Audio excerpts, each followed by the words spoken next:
अभी रिसेंटली भारत का एक स्टेट मणिपुर पूरी तरीके से आग में जल रहा है। वहाँ पर वायलेंस इतना ज्यादा बढ़ गया है कि जगह जगह पर गाड़ियों को, घरों को और दुकानों को जलाया जा रहा है।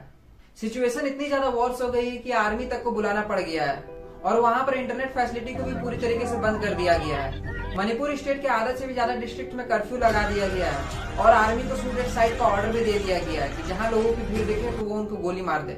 क्या रीजन है कि मणिपुर में हम लोगों को इस तरह की सिचुएशन देखने को मिल रही है? चलिए जानते हैं हम इस वीडियो में।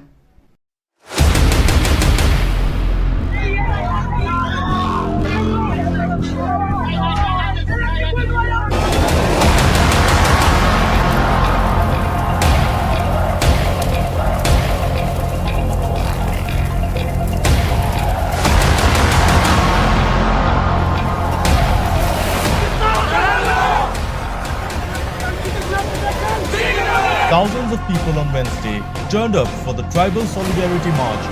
Now, whatever demand to be object have been submitted to the government. It is the sole responsibility of the government what to do or what not to do.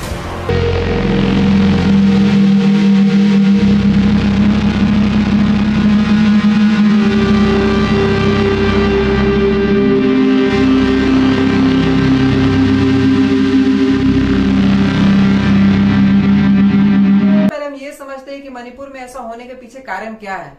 Manipur जो है वो भारत के नॉर्थ ईस्टर्न रीजन में located है और जो उसकी capital है वो है इम्फाल। मणिपुर की जो मैक्सिमम पॉपुलेशन है वो अधिकतर मेहती लोगों की है, अप्रोक्स 53%, और बाकी के ट्राइबल लोग हैं मणिपुर के। मेहती लोगों ने साल 2013 में हाई कोर्ट में एक पिटीशन डाली थी कि उन्हें भी शेड्यूल कास्ट की कैटेगरी में डाल दिया जाए, जिसका वहां पर अदर ट्राइबल कम्युनिटीज ने काफी ज्यादा विरोध किया और ये केस लगभग 9 सालों तक चला। लेकिन रिसेंटली हाई कोर्ट ने यह ऑर्डर दिया कि मेहती लोगों को भी शेड्यूल ट्राइब्स की कैटेगरी में डाल दिया जाए और स्टेट गवर्नमेंट को भी इम्प्लीमेंट करने को कहा। यहाँ पर मेहती लोगों को कहना था कि इंडिपेंडेंस के बाद 1949 तक वो लोग एसटी कम्युनिटी के कैटेगरी में ही आते थे, लेकिन फिर बाद में उसे इस कैटेगरी से रिमूव कर दिया गया। लेकिन यहाँ पर समझने वाली बात यह है कि मणिपुर की जो मैक्सिमम पॉपुलेशन है वो मेहती लोगों की है, लेकिन उनके पास लैंड होल्डिंग मात्र 10% ही है। लेकिन वहीं ट्राइबल लोग जो कि 47% है, उनके पास मणिपुर के 90% लैंड होल्डिंग्स है, मतलब 90% जमीनों के मालिक यही ट्राइबल लोग हैं। जैसे ही हाई कोर्ट ने ऑर्डर दिया कि मेहती कम्युनिटी के लोगों को एसटी कैटेगरी में डाल दिया जाए, जो ट्राइबल विलेजर्स थे जो कि अलग अलग कम्युनिटी से बिलोंग करते थे, वो इसके खिलाफ प्रोटेस्ट करने लगे। वो सब गांव से निकलकर बस से टाउन की तरफ आने लगे और स्टेट के हेडक्वार्टर के सामने प्रोटेस्ट करने लगे। मणिपुर की जो कैपिटल सिटी इम्फाल से लगभग 58 किलोमीटर दूर सेनापति डिस्ट्रिक्ट में कहा गया कि लगभग 10 बजे से लेकर के 1 बजे तक सारी दुकानें बंद रहेंगी। और वहीं चूराचंद्रपुर डिस्ट्रिक्ट में एक रैली भी निकाली गई all tribal student union Manipur के द्वारा, जिसकी वजह से ये सारे इंसिडेंट हम लोगों को देखने को मिले हैं कि किस तरह से पूरा शहर आग की लपटों में जल रहा है, जबकि चूराचंद्रपुर में कोई भी रैली निकालने से पूरी तरीके से रोक थी। यहाँ तक कि जो सीएम बीरेंद्र सिंह जिस जगह पर भाषण देने वाले थे उसे एक रात पहले ही जला दिया गया।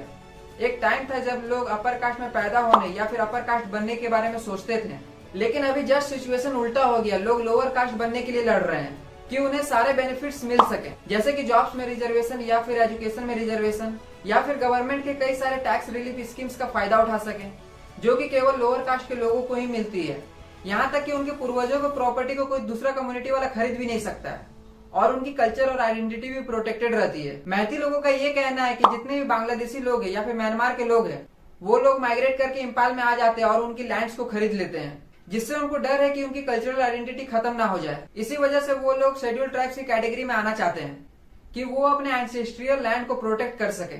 अभी के टाइम में मणिपुर के 16 डिस्ट्रिक्ट में से 8 डिस्ट्रिक्ट में कर्फ्यू लगा दिया गया है और लगभग 5 दिनों से इंटरनेट फैसिलिटी को भी बंद कर दिया गया है। सिचुएशन ज्यादा खराब होने के कारण वहां पर 3 मई को आर्मी को भी बुलाना पड़ गया था, जिस पर वहां के सीएम बीरेंद्र सिंह ने ये कहा है कि ये जो इंसिडेंट है वो 2 कम्युनिटी के बीच में मिसअंडरस्टैंडिंग की वजह से हुई है। अगर आप वहां के पॉलिटिकल सिचुएशंस को देखोगे तो वहां के असेंबली में लगभग 60 सीट्स है, जिसमें से 40 सीट्स पे मेहती लोग हैं, क्योंकि उस स्टेट की जो मैक्सिमम पॉपुलेशन है वो मेहती लोगों की है, जिसकी वजह से शायद गवर्नमेंट उनको फेवर कर सकती है कि उन्हें इस कैटेगरी में डाल दिया जाए।